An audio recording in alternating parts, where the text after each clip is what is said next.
If you want the exclusive, you want the tall boy, because he's going to bring you the exclusive.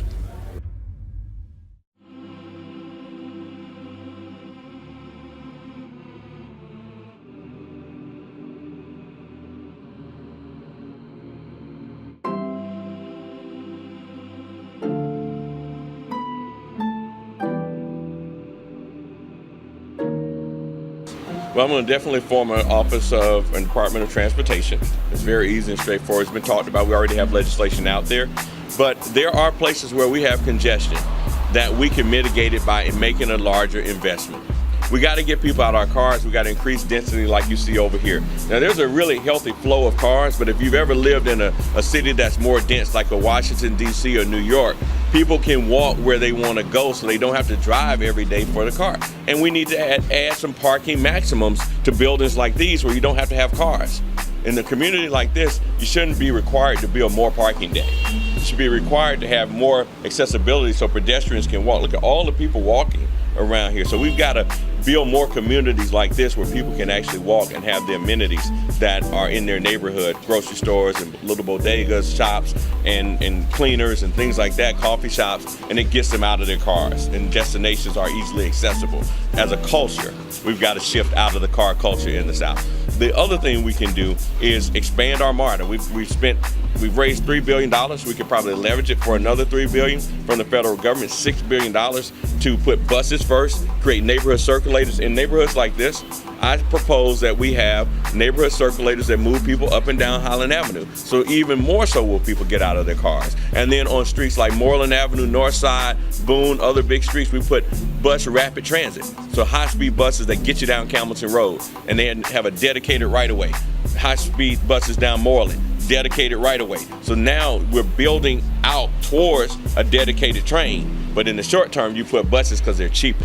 And then we're going to fix that streetcar by linking it onto the belt line right up here, have it running along the belt line over to 10th Street, and then we take it west over into the AU Center from the linkage by the Centennial Park. You go west into the AU. You also go across North Avenue, so in a dedicated right-of-way. But we can test these out by having neighborhood circulators that allow us to see what it feels like. It doesn't cost anything to buy a rubber tire bus and you let it, how many riders do you use? As opposed to building out a $100 million streetcar that really doesn't know how many riders are going to be on it. But that was a federal government gift to the city, and when you get something like that, you got to understand it is like the head-end system of a 100-mile system for the long term. So it is a great opportunity, but we've got to build the rest out and be very thoughtful about how we do it and not create even more congestion. The other thing that we can do is create these mini stations like at Krog Street where there's more density. We need about 5 or 6 more transit stations. We need to expand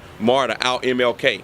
We need to ultimately expand MARTA down Campbellton to Barge Road and make that whole Barge Road to Fairburn a redevelopment area. We're going to revitalize all that. It's a travesty that we got that many black mayors who live in Southwest Atlanta, and that's what our community looks like at Campbellton Road, at Cascade, at Martin Luther King. Our pride and joy neighborhoods when I was growing up have fallen in disrepair, and we got to fix that.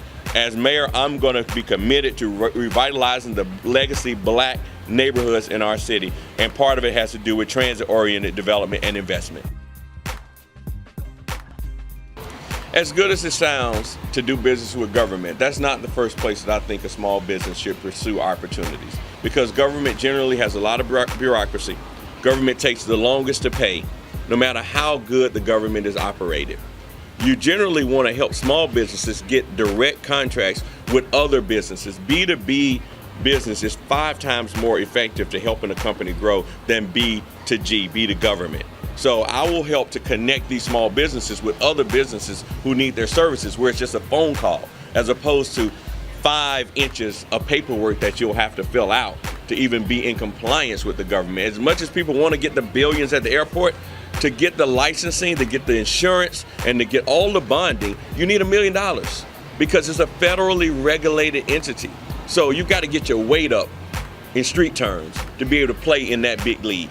But we can help you by connecting you with all these types of businesses first. If you have a cleaning business and you want to get in that game, this store would be a great place to come in and clean at night. They just need someone to connect the dots. And they don't know about you being a small business, and you don't know about them. That's what the role of government is as well. Leaders help facilitate connections using the pulpit of the office. And that's what I will do, like I've done in this neighborhood. I facilitated so many business opportunities that no one knows about, because it doesn't take government to be in the middle. You get government in the middle of it, you might not ever get a deal. And when you do get it, you may never get paid, because you wait 90 days to get a check cut. You can't survive as a small business pursuing that. Now, there are places where we can do special partnerships where small businesses can be, the work can be facilitated where it can be small enough that they can get in the game. But it takes some very intentional efforts. It's going to take businesses who are larger, who know how to do it. Herman Russell's company used to know how to do it. They still do it to some degree, but we got to build a new class of minority and majority-owned businesses who know how to work with much smaller businesses, because it requires a lot of time and energy to form a JV, joint venture, or to be able to do business even with one of these big companies. Say they do $30 million a year, and you want to come do business with them, and they've got an office with 300 people in it, and you only have 2 people, and you want to do their cleaning. You probably need to be partnered up with a larger cleaning company, and you get one office that you do every night. And that requires a relationship far more than it requires some kind of law or some kind of, public procurement. It just requires that you have a relationship to get in the game, and then you go from 1 office to 5 offices, from 5 offices to 10 to 15. Then you're ready to go on their bid sheet for something larger with a government. But you got to get your weight up. For those who have the weight, we do need to, for sure, diversify those who participate, because there are some who are large who never get a chance to really do the work that they bid on, because they're not in certain cliques or in certain circles, or they haven't been players. And I think that is a travesty, because the same people shouldn't continue to get the same work. So I'm fighting for diversity and opportunities as long as the companies are large enough to really do business, because I would hate to see people get work and not be able to perform, and it creates a black eye on the whole system.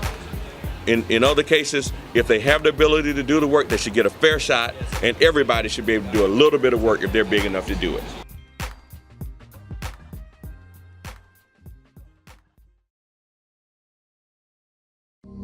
Think big, think tall, think tall boy. Tall boy.